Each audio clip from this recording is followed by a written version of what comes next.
An ominous winds howl, a ship creaks in the dark. They say the devil himself once walked the decks of a ship, dressed in smoke, fire, and rage. His name alone could still a man's heart, Blackbeard. But Edward Teach was not born with fear in his eyes, he earned it. This is the dread-soaked tale of how a man became a monster, and how a monster brought empires to their knees. Cut to candlelight over a rotting map, creased at the edges, no one truly knows when Edward Teach first crossed the line from sailor to spectre. Some say Bristol, England. Others swear it was Jamaica, where the salt hangs thick in the air, and men court death over coin. What we know is that he was clever, educated, and too quiet for someone destined to be soaked in screams. He sailed as a privateer during the War of the Spanish Succession, Queen Anne's War, a time when killing under a flag was legal, and loot came with a letter of marque. Drums rumble softly under narration. But when the war dried up, so did the permissions.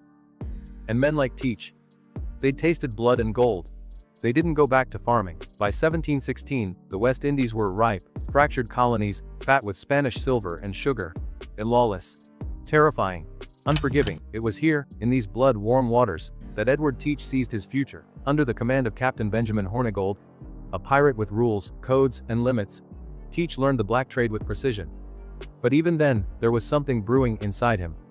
A hunger not just for plunder, but for power, for fear. A lightning cracks across a black sky. His chance came in 1717, when Hornigold retired, honoring a royal pardon.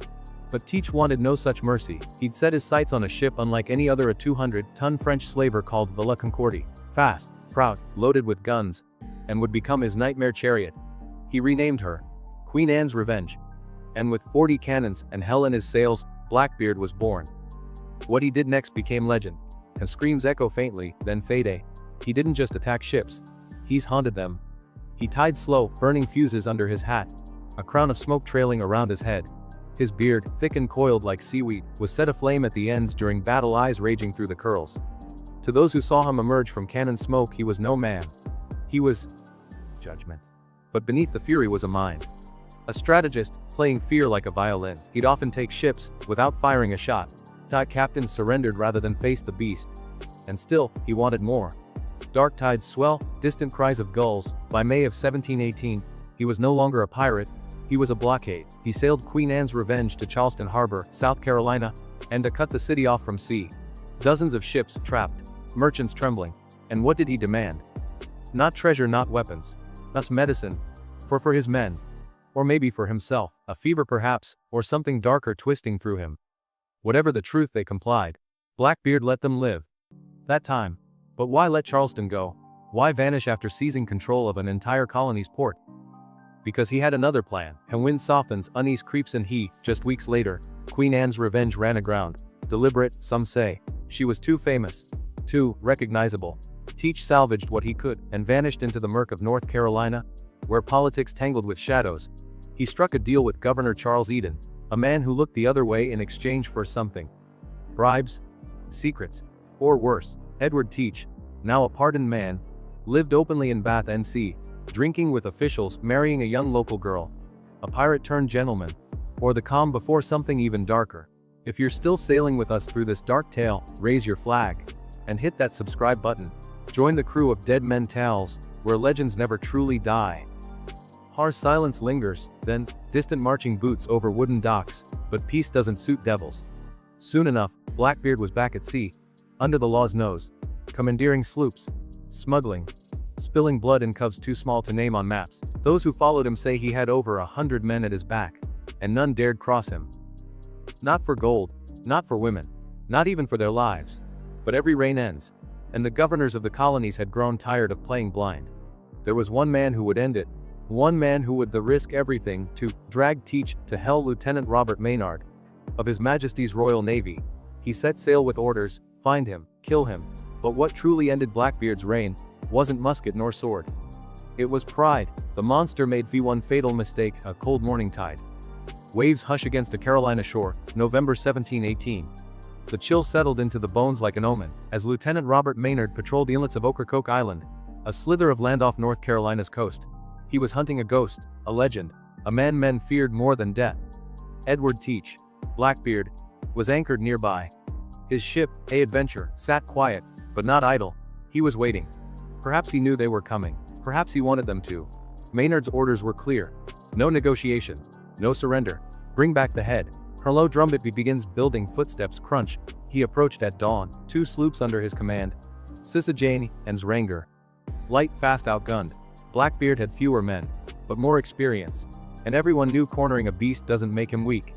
It makes him desperate. As Maynard's men rode silently through the shallows, Blackbeard saw them. And smiled. He fired first. A cannon blasts. Wood shatters. Screams peal through salt air. 2 volleys tore through the Esjani, killing half her crew in an instant. Maynard ordered most of his remaining men below deck. A trap disguised as retreat. He left only a handful above, pretending to panic. And Blackbeard took the bait. He charged forward with grappling hooks, roaring through the smoke, boarding the Jane with fire in his eyes and iron in his hands. What followed was not a sea battle. It was butchery. See Blackbeard slashed his way across the deck, cleaving flesh, roaring like a demon. His cutlass cracked against Maynard's blade. They closed in, face to face. Edward Teach was massive, over 6 feet, shoulders like a bear. Maynard saw the fury in him and something else behind it. Regret. No time to wonder. Teach lunged. Maynard swung. Blood spilled. First from the lieutenant, then from the pirate. Through pistol shots and cutlass strikes. They fought like mad dogs in a tempest. A weapons clash. Close, brutal. One of Maynard's men, hidden below, burst up from the hold, driving his blade into Blackbeard's side. Teach staggered, roared. Then, 4 more times, he was stabbed, 5 times shot. And still, he didn't fall.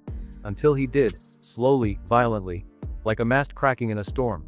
Maynard stepped back, bloodied, breathless, and looked down at the man who had once brought empires to their knees. A pirate who had become myth. And now was just a corpse, sprawled across a blood-slicked deck.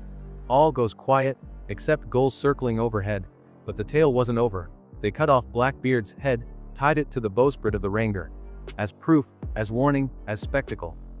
But even that didn't end it, because sailors swore, as they sailed home, that Blackbeard's body floated behind them. Hunting, some say he swam 3 laps around the ship before finally sinking into the abyss. Others believe he never sank at all. Her low, whispering winds returned. His gold was never found. Not a single coin of it.